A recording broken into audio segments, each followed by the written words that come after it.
Geometry students, welcome back. Yesterday we talked about transversals and we talked about the different types of angles they form, corresponding alternate interior, alternate exterior, and consecutive interior angles. But today we're going to talk about when a transversal cuts through two parallel lines. Something happens when that happens. The relationship between the corresponding angles and the alternate exterior angles and interior angles and consecutive interior angles, they begin to have certain relationships where they are either supplementary or they are equal, congruent. So when two parallel lines are cut by a transversal, the following pairs of angles are congruent.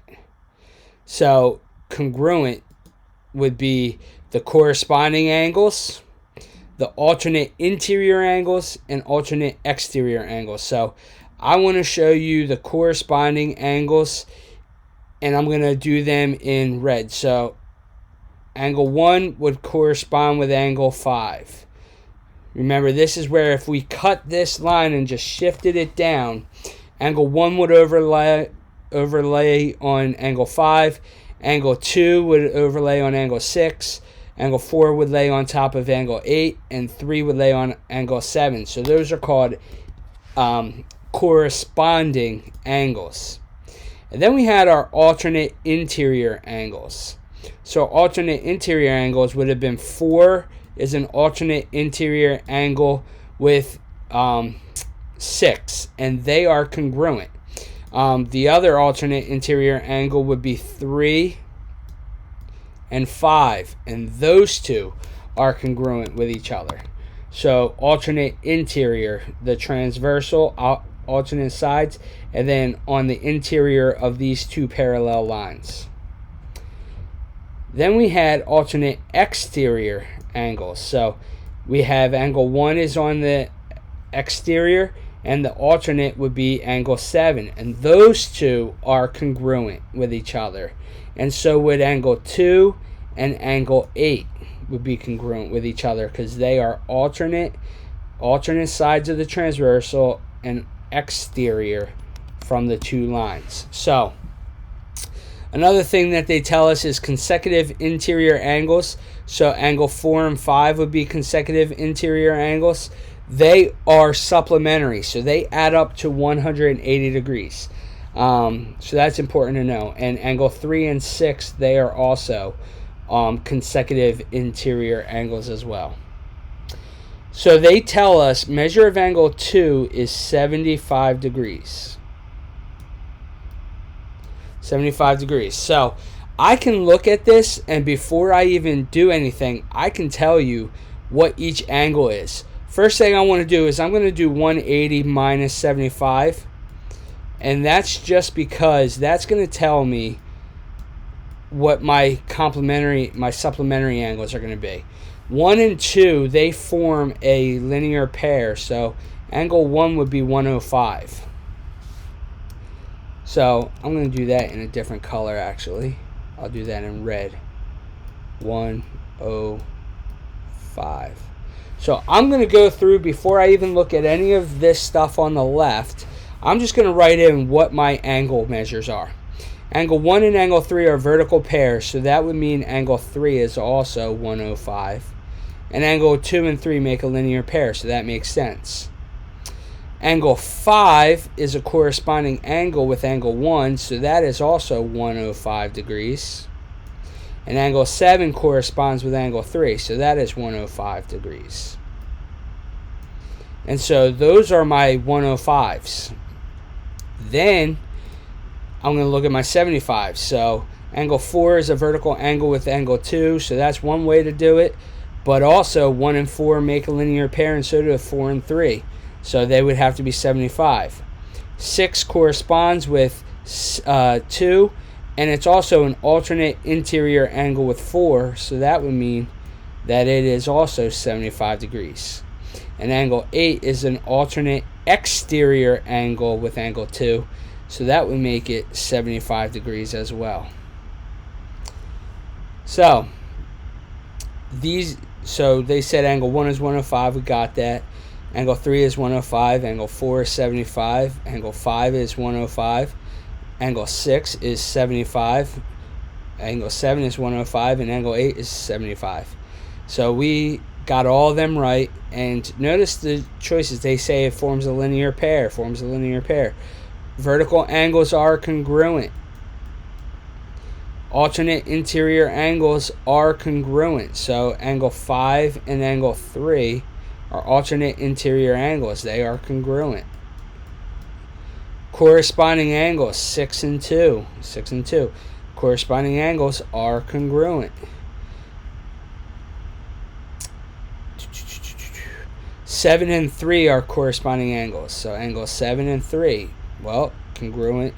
Corresponding angles are congruent. And 8 and 6 are vertical angles, and vertical angles are congruent. So I'm going to go ahead and jump over here, and we're going to do a couple of problems together, and then I'm going to leave you guys to do some on your own.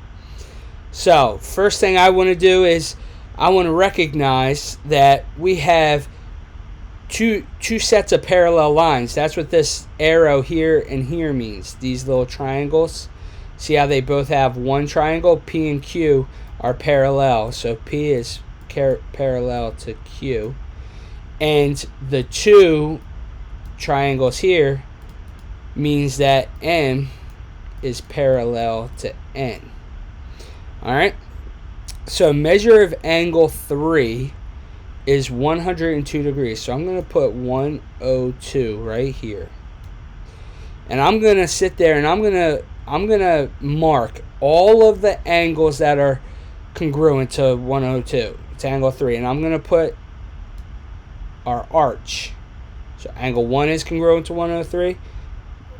We have angle 9, angle 11, angle 5, angle 7. And then we also have angle 13 and angle 15.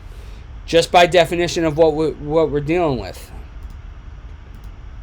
And then I'm going to put everything that's congruent with angle 2 with the double arch in red. So angle 4, angle 12, angle 10, angle 14, angle 16, angle 6, angle 8.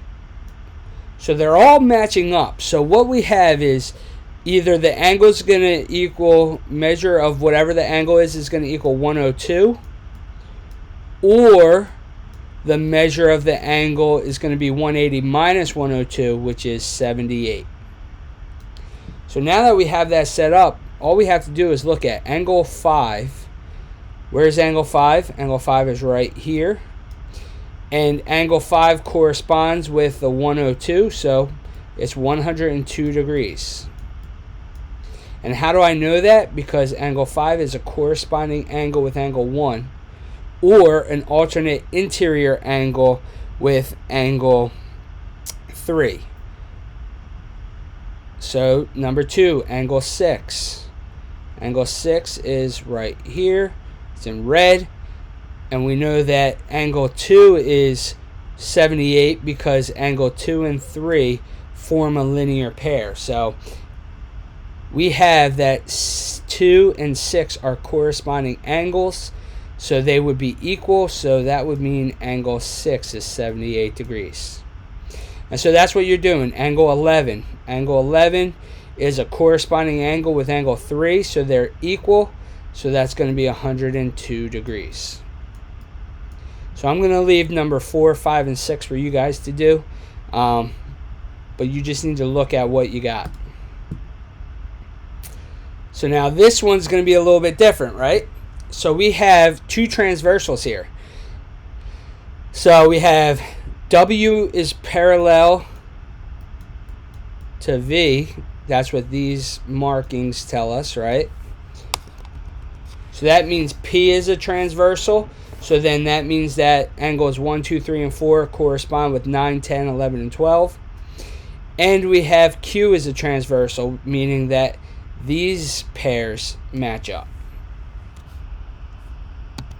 So let's see what we got. They said measure of angle 9 is 80 degrees. So this is 80 degrees in here. And measure of angle 5 is 68 degrees. So measure of angle 5 is 68 degrees. So first thing I'm going to do is I'm going to get the linear pair. Angle 9 is a linear pair with 10, so they have to add up to 180. So if 9 is 80, then 10 would have to be 100. Now from there, I can get the rest of these angles quickly. 80, 9, and 11 are vertical angles, so they're congruent. 10 and 12 are vertical angles, so they are congruent. So they're 100. Notice that Q is not a transversal with that. So 13, 14, and 16 and 15 do not measure up. But angles 1, 2, 3, and 4 do.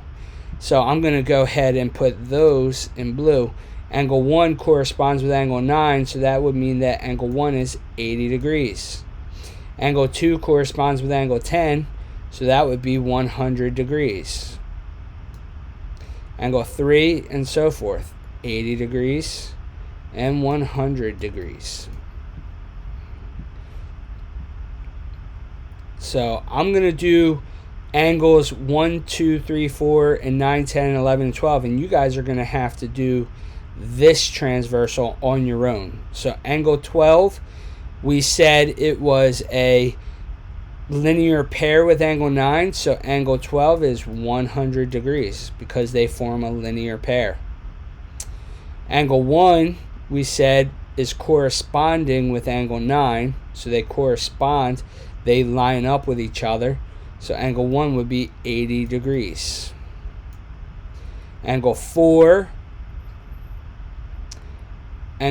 compared to angle 9 would be, it's a corresponding angle or alternate exterior angle with number 10. It's corresponding with angle 12, so angle 4 is 100 degrees. So I'm going to leave the last 3 for you guys to do. So you guys have 6 problems to do on your own. Any questions, reach out, guys. Have a great day.